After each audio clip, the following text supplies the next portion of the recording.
He's the tallest man on the radio, so sit right back and enjoy the show. Fly through the air like a ballistic missile. Here's your host, Ben Kissel.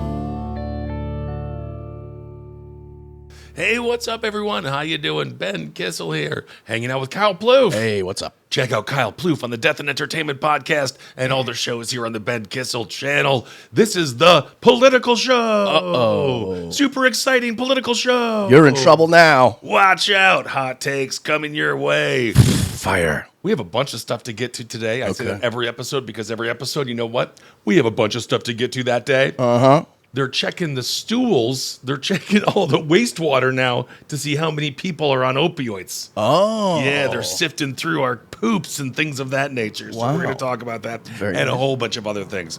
But the first thing I want to talk about today is the lies coming from mainstream media when it comes to polling data regarding the Trump versus Harris campaign. Ooh. They're oftentimes misleading, and I want to just put a little feather in everybody's caps and remind people that this election comes down to the Electoral College, and it doesn't matter what the general mass population has to say. So this is a headline that really got my goat. It's coming in from Reuters, and it says exclusive. So it's exclusive. Yes. Because no one else is talking about this.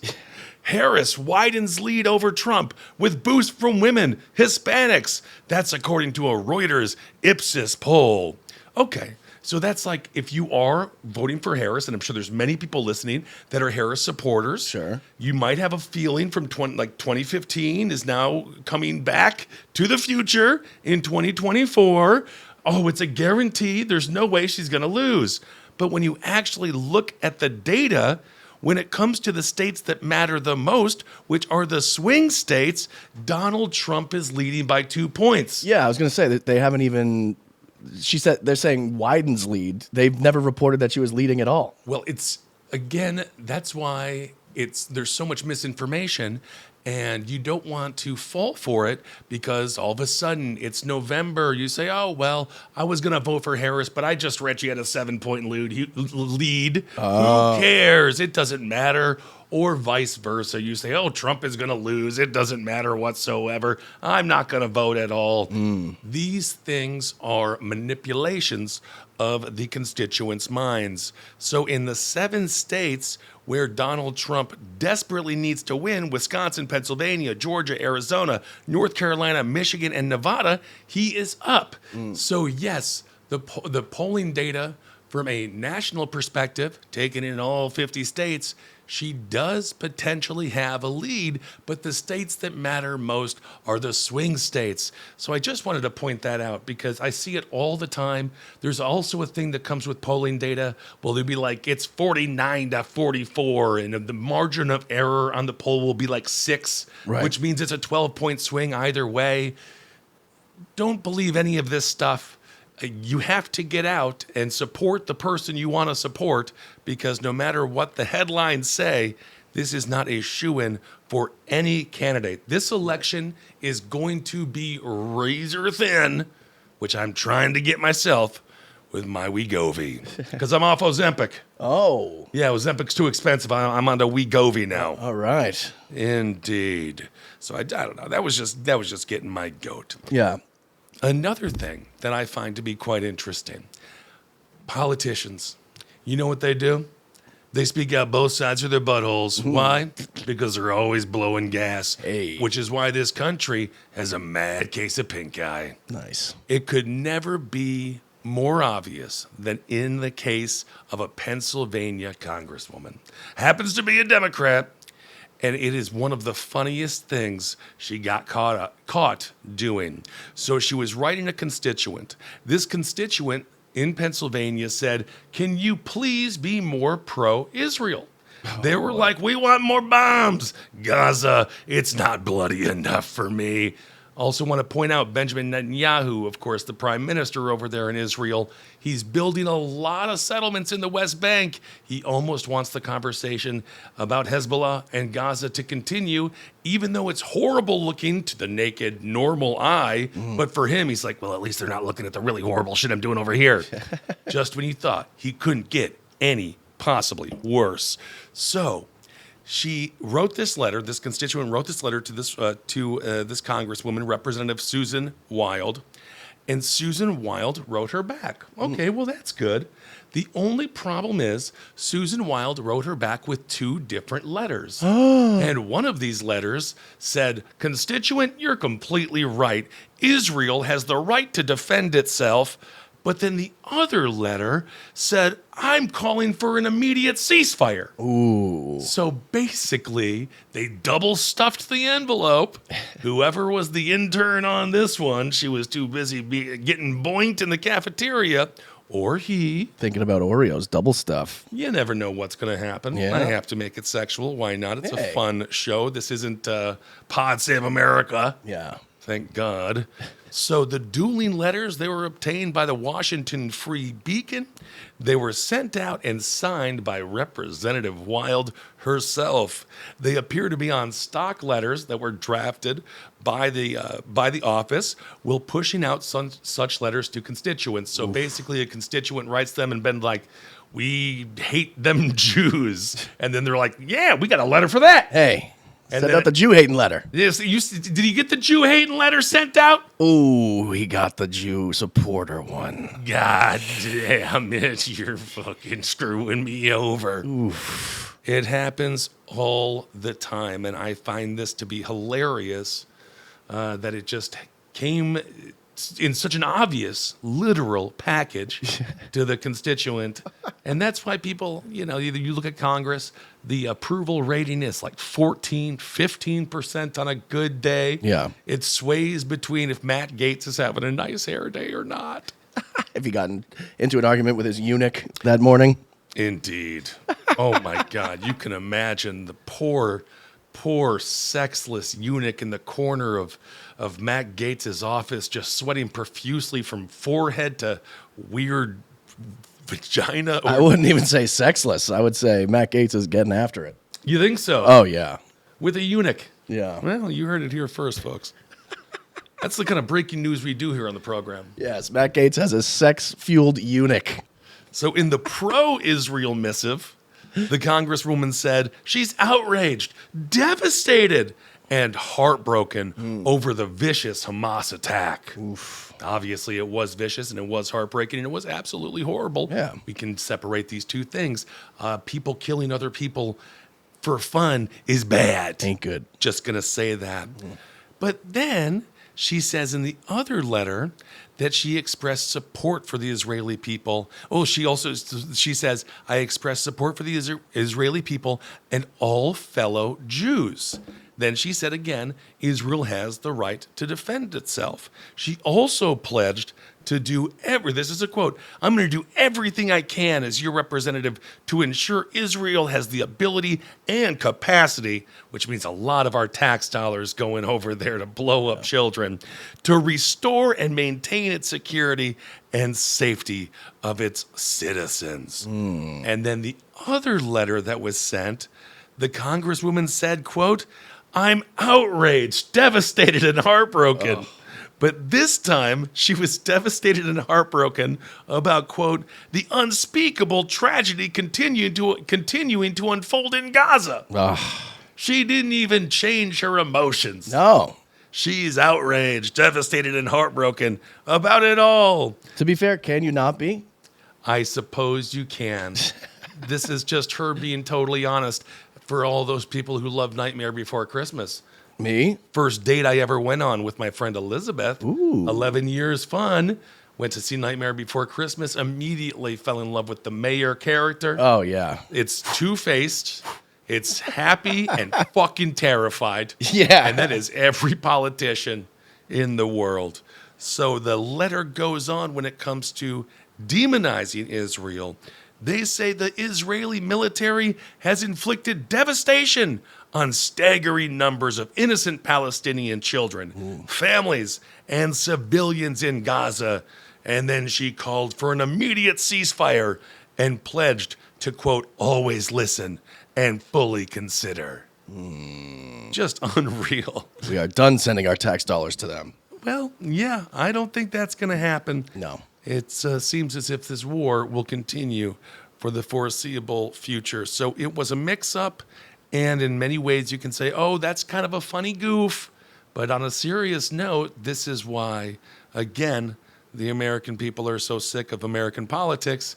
And if you are the people struggling in Gaza, who the fuck are you going to trust in the United States government? Nobody. Certainly Harris, who is theoretically going to be the more out of Trump versus Harris, you would think she would be more likely to defend the people of Gaza. But obviously, I don't really put much stock in that, as, of course, the protests continue. And all she has to say is, if you don't like my policy on Israel, vote for Donald Trump. And, of course, Donald Trump will be much more hawkish when it comes to his support of the Jewish state. So that is Representative Wild. If you want to have fun with it, just write her about Israel and see what response you get. Yeah. It's kind of fun. It's We it's like a new fortune cookie every time. Yeah, I'll send one. You send one. Yeah, that's awesome. All right. Well, speaking of shitty politicians, this is kind of just a funny story. RFK Jr., I don't want to really talk about him too much anymore. I think he's done now officially. He's out of the race. But the states, the battleground states, I was telling you last episode, Yeah. he wants to do two things. He wants to stay in the race in the states where it's guaranteed red or blue, but in the battleground states, he wants to be off the ballot. But the battleground states are saying no. You've got to stay on. Wow. So literally, the man is being forced to run for president. Oh, my God. Because of his own fucking ego and stupidity. He also paid a lot of damn money to get on these ballots. Yeah. This shit isn't cheap. Wow. So he spent months battling for ballot access. Then finally, he suspended the campaign, endorsed Donald Trump. And this is what he had to say regarding the battleground states if he stays on the ballot.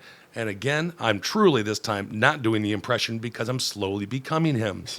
Our polling consistently showed that this is a quote from him, from RFK Jr., our polling consistently showed that by staying on the ballot in the battleground states, I would likely hand the election over to the Democrats, with whom I disagree on the most existential of issues. Wow. So wouldn't the most ironic twist of all of this, he endorses Donald Trump, but in the states where he campaigned so hard to get on the ballot, he is the reason why he loses. Ooh. Those states, Arizona, Florida is possibly in play. Who knows? I think Florida's pretty solidly red. But it's just one of those things. Be careful what you wish for because you might just get it. That's so weird to me that so many people fight so hard to get on ballots and they get denied constantly. Mm-hmm. Why are they so eager to keep him on at this point? Like, we already printed the shit?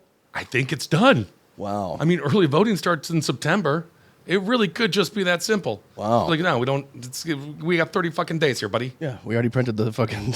You know, I don't even know if sheets we didn't print it. It's already in our head. Yeah. You're on it. Wow. You're in it. You did it. Congratulations. Wow. So now RFK Jr. has to actively campaign to have his constituents not vote.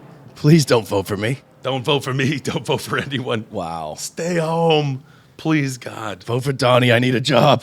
Oh, that is what it's all about. Yep. He and Tulsi Gabbard have already been discussing what kind of positions they would want in a Donald Trump White House. Wow. And it does look like RFK Jr. would like to do something with the EPA. Of course, that's the Environmental Protection Agency, which has some massive flaws. They have poisoned quite a bit of water in the country. But a lot of people that work for the EPA say they don't want him because they're worried he's going to disband the entire agency. But that agency does need to be shook up. I'm not sure if RFK Jr. is the guy to do it, but that does seem to be the position that he would like. He's an environmental guy. He's an environmental guy. He's been thinking, he sits on his private jets all day. Yeah. And he looks and he's like, look at all the pollution I'm causing. How do we stop this gas? How do we stop this gas? Maybe don't run for fucking president, knowing you have no chance in hell. No, Not that. Not that. Something else. That's stupid. Yeah. I'm a Kennedy. We killed, damn it. We killed. All right. So have you been following this story regarding Facebook and COVID? Yes. Okay, so let's talk about that. I want to talk about that in 1 second. Okay. But first, I want to talk about, so you know me, I'm against all mask mandates. Have been and always will be. Yeah. And anyone that was for them, I disagree with, because when you give the government the right to mandate what you wear, they're also going to mandate what you don't wear. In this case, it happens to be masks. Wow. New York State has banned masks, or rather, Nassau County in New York has banned the wearing of masks. That is Long Island. So if you are sick and you have cancer and you want to go to the grocery store and you need to wear a mask, don't do that, because you can officially be arrested. Yeah. It has officially happened as well. Oh, my A God. teenager was arrested over this past weekend in Nassau County after he was seen, wearing a mask in public. Wow. Unfrickin' real. And of course, it's always the marginalized communities that are going to be the ones who bear the brunt of all of these policies. Of course. His name is Weslin Omar Ramirez Costello. Holy hell. What a name. Some names right there. I'm going to maybe shorten it up a little. I mean, Weslin.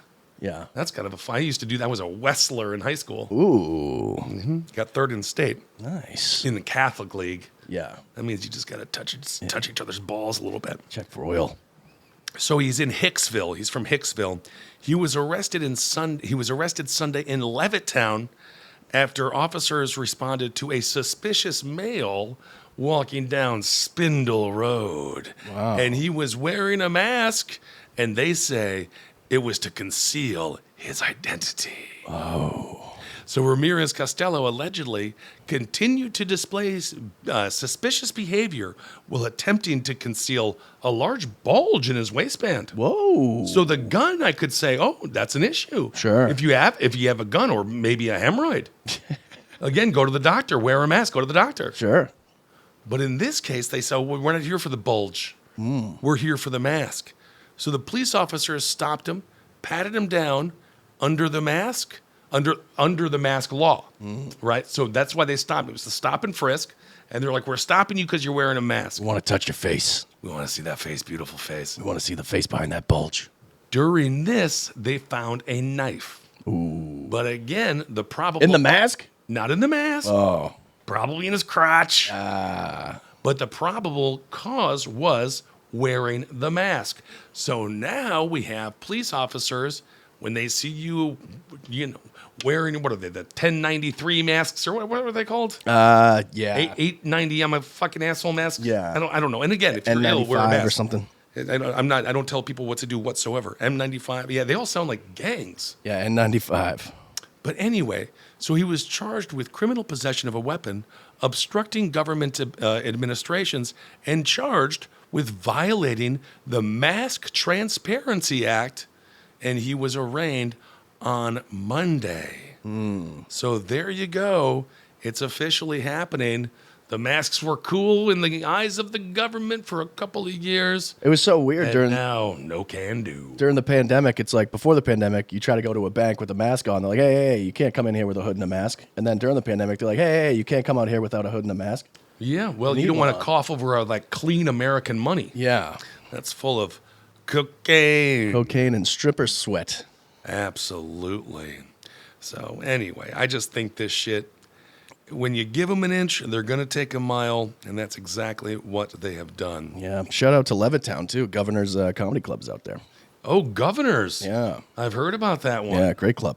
I've heard, a lot of laughs. People doing, take my wife, she's an ass bitch. Yeah. I should get out there and do a little bit of a shtick. Yeah. Yeah, I should do some comedy. So according to Scott Banks, he's the attorney he's the legal aid for Nassau County. Oh. He didn't comment. He was like, I'm going to decline to comment. Yeah. He says, it appears unlikely the police had a constitutional basis to stop or detain Mr. Costello for wearing a face mask under the long-standing New York law and the state constitution. But then he says, there's no basis to believe that the alleged wearing of a face mask, as alleged in this case, was intended to conceal the identity or purported criminal behavior, which the NASSAU law is intended to deter. Sure. So he's basically just saying, I don't know, that ain't right. Yeah. In these kind of arguments, it always trips me up when people say it's unconstitutional. Because back in the day when they had horses and doing the revolution and all that, they weren't thinking about masks. No, they were thinking about different kind of British women that they had to have sex with in the past. Yeah. Big old breasts. I must be on I gotta jerk off or something. Yeah? I don't know what's going on. Right now? I got low T. No, I mean, I suffer from the low T, so I don't really do that very much, but I'm thinking sexy thoughts today. Oh.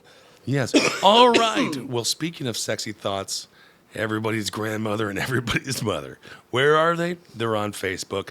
And sadly, that is where many, and grandpas and grandmas and dads and brothers and sisters, that's where they get their news from, is Facebook. And sadly, Facebook is a cauldron of misinformation and bullshit. Yep. So Mark Zuckerberg, he just made a statue for his wife. His wife from Quincy, Massachusetts. Oh, isn't that nice? Yeah. Well, she has a fucking statue now. Wow. It's huge, too. It's way too big. Yeah. But I guess, that's nice that he did that. Just a little woman, and then all of a sudden. Yep. So he has revealed the Biden administration has repeatedly pressured, that's a quote from him, Facebook and Instagram to hide certain COVID-19 content. And now he has said, sorry about that. Ooh, I sorry. wish we wouldn't have allowed us to be such little cuck bitches. Yeah. But of course, as we know, when it comes to COVID, first of all, the virus is real. That's very real. The disease is real. But the politics behind it and the human reaction to it, that is very much up for debate. Yeah. Because, again, of the misinformation that was allowed to spread on these social media platforms, specifically the one that said, I think someone licked the asshole of a raccoon, and that's what did it. At a wet market. Because now it's official, and this used to be conspiratorial, which is insane, but now the FBI says it's likely that the virus came from the Wuhan laboratory of coronavirus. Because that makes sense. Yeah. Because that's where you go to McDonald's for a hamburger, Yeah. And that seems to be exactly where this came to be. But of course, that wasn't the story for some reason that the mainstream media wanted you to believe. It's bat soup. Oh, that's something that the Penguin probably likes to eat from the Batman series. Yes. Yes. It's coming up September 19th. Is there a new one? Penguin. Oh, From the new Batman, with Colin Farrell. Yeah, I know, but that's the TV show, right? Yeah. I can't. Well, it's going to be a TV show based on the movie with I Robert know. Pattinson, yeah. I know, but Robert Pattinson's not going to be in it. I don't believe so. And so now it's this whole fucking Penguin side quest. Yes. And then when I go see the movie, when it comes out, in 2026? Yeah. There's going to be some stupid storyline, and we'd be like, where is that? And they're like, you didn't watch episode didn't watch the 12 of TV season show? 3 Yep. of Penguin, I'll be that guy for you. kisses a dolphin? Yep. So in a letter to the chair of the U.S. Judiciary Committee, Zuckerberg confessed that in 2021, some pandemic messages containing what was perceived to be misinformation, satire, or humor were taken down. He also revealed that ahead of the 2020 U.S. election, Meta, which is his company, they're Meta, temporarily, quote, demoted content related to Biden's scandal when it comes to Hunter Biden. Now, the Hunter Biden story, I don't know why. I just don't give a shit. Yeah. He's the son of a senator who's been in office for 50 fucking years. Yep. They all do what he did. But we'll see. I mean, he might have to do some time. Who knows? But He probably should. who knows? I don't know. Whatever. That's up for the league. I just don't care because he's not making any legislation. Right. But he is just using his dad's name, and then there's some money involved and all that bullshit. Whatever. A lot of money. Yeah, a lot of money.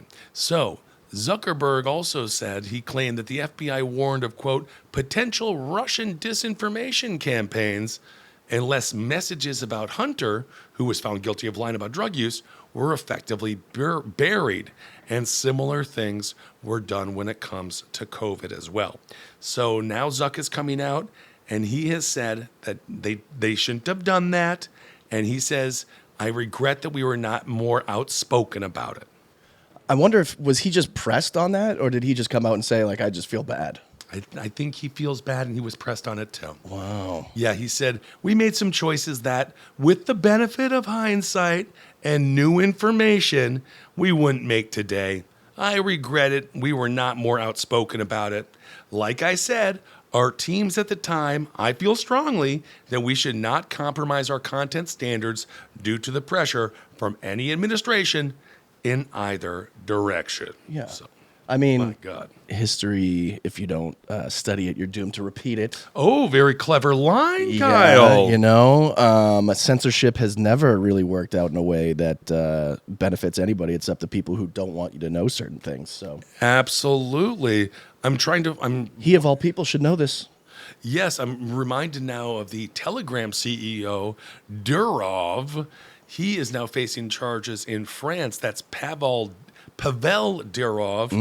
The French are super pissed because he had this site again, Telegram, and they're saying you're basically a pedophile because I'm sure there were some nasty-ass motherfuckers on there probably selling drugs and human trafficking, God knows. Oh, yeah. And he is saying, no, I'm a free speech advocate. Oh, so this is the Telegram, like, app? Yes. Yeah, okay, yeah. And so Durov is sort of the new Julian Assange.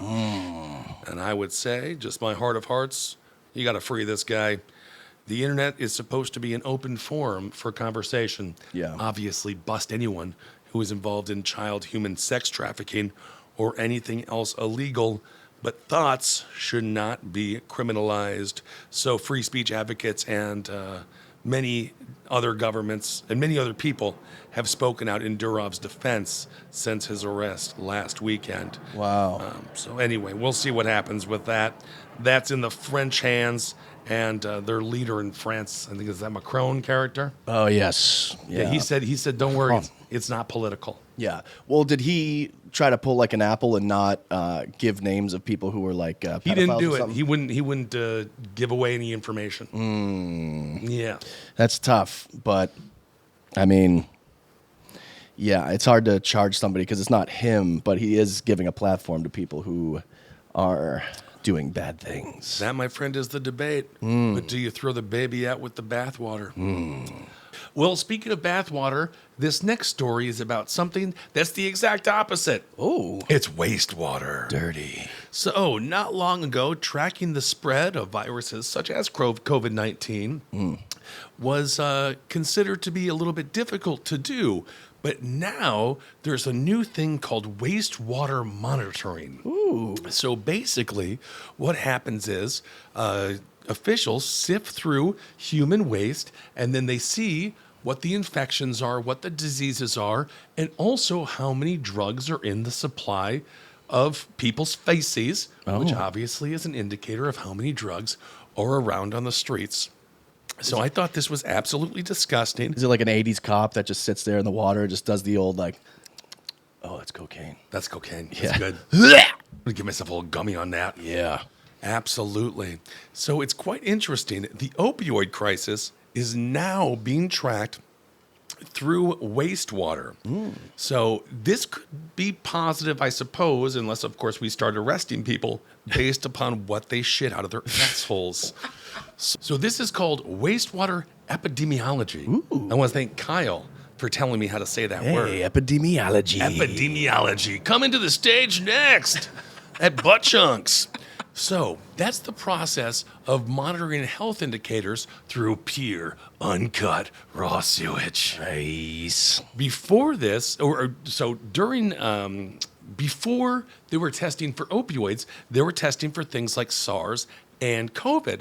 But then in 2020, they said, well, what if we do this and try to test for opioids? So, thanks to the expansion of the wastewater testing over the last 4 years, opioid monitoring efforts have gained new interest. This culminated last fall in a program run by a wastewater startup, BioBot Analytics. So that's fun, BioBot Analytics. And they worked with the national and local agencies specifically on COVID tracking. And again, now they are going in and trying to figure out what's up with opioids. They recently announced they're testing sewer samples from 70 sites across the United States, which is, again, disgusting. They're testing for opioids and other common drugs, as well as overdose treatments, naloxone. Oh, yeah. Naloxone? Yeah, that's Narcan. Narcan. Yeah. So they're testing to see how much Narcan is in the shit and how much opioids are in the shit to see how many people are on it, how many people have potentially OD'd from it. So this is a pilot program.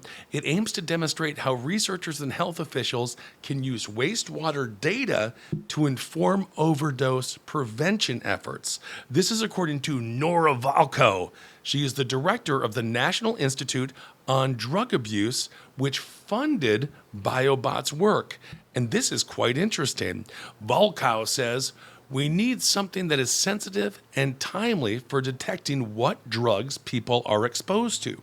Wastewater provides an incredible opportunity to do that.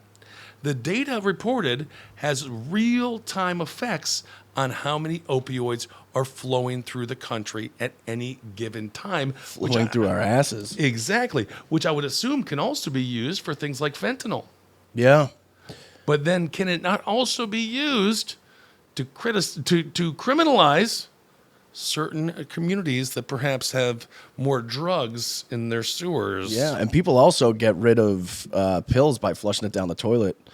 Oh, right. So that can I've just seen get that. mixed up. I think that was an episode of Saved by the Bell, Yeah.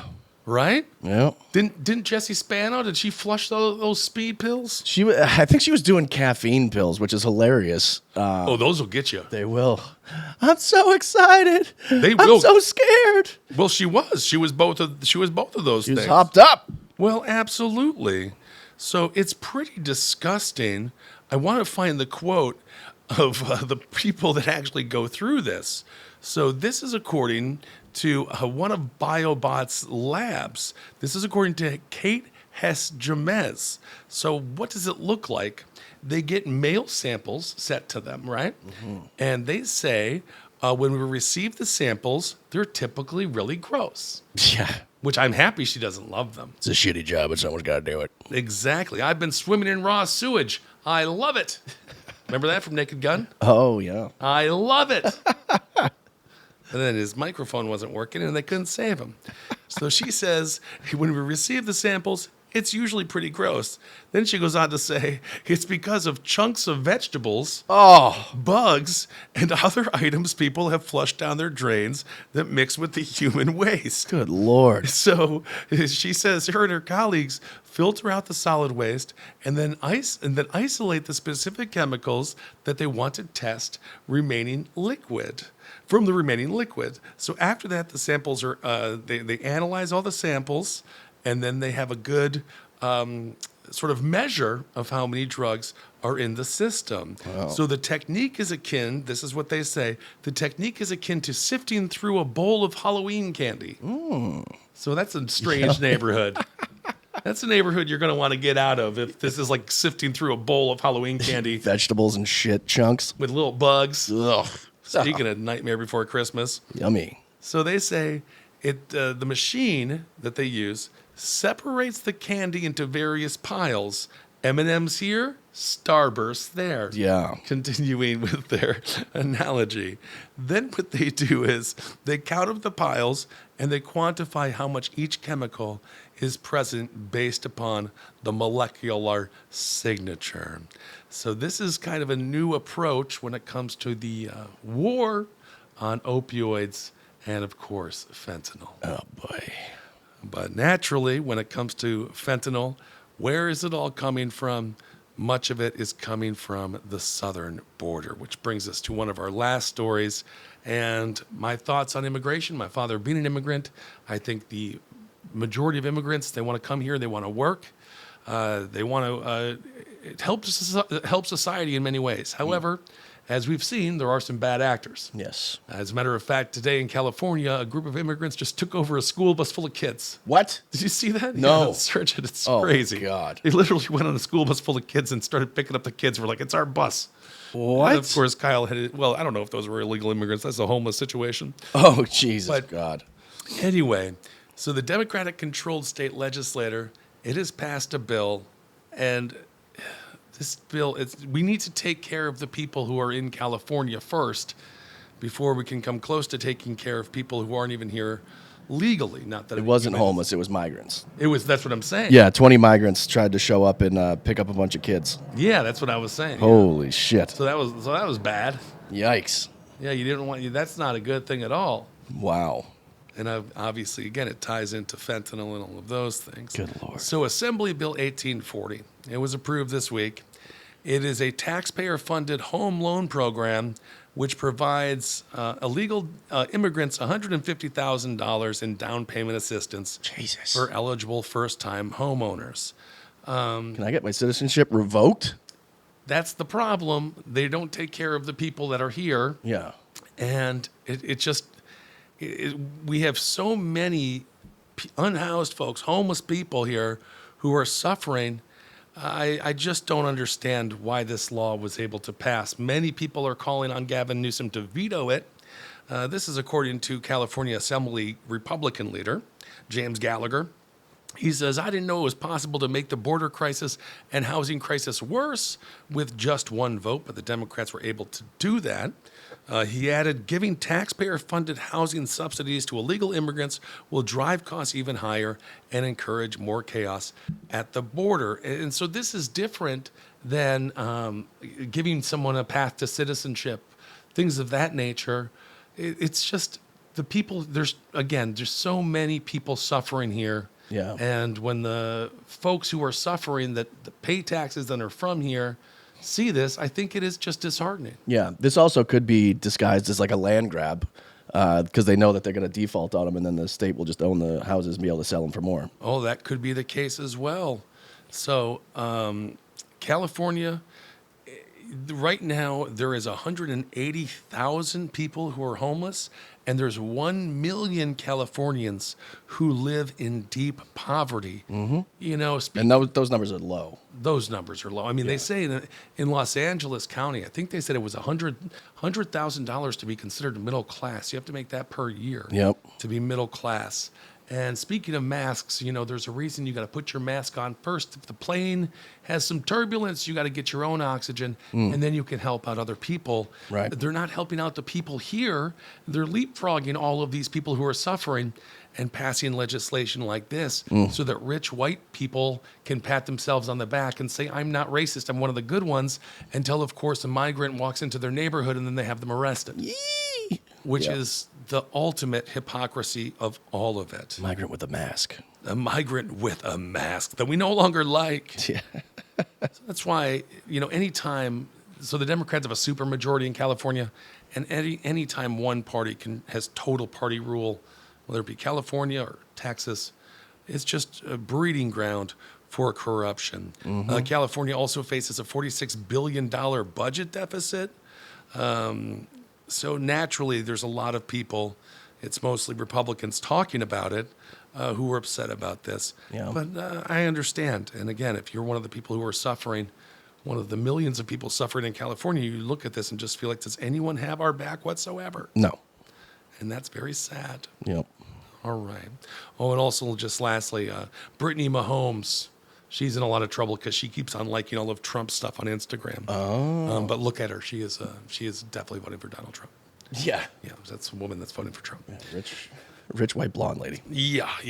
All right, everyone. Well, thank you so much for listening. I'm going to be gone next week. I'm going to be in Slovenia. Ooh. And I'm going to Ljubljana.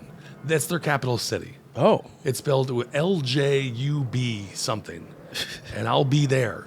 And I'm very excited. So if you live there and you see a big old tall boy, come and say hello. Yeah. I'm giving a 45-minute presentation on the power of podcasting. Ooh, very. Isn't that exciting? And it's for a diplomatic exchange. So I'm going there, which means there's some Slovenians coming here. Ooh. And if they do it by way, there'll be 3 or 4 of them.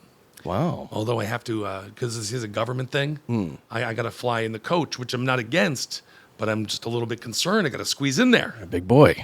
I got my seats, though. Got aisle seats. There you go. One leg can go out. Yep. We'll be back tomorrow with the other episode for the show that's all about goofballiness, and we have an update on the panty and on the guy who was sniffing the Baywatch.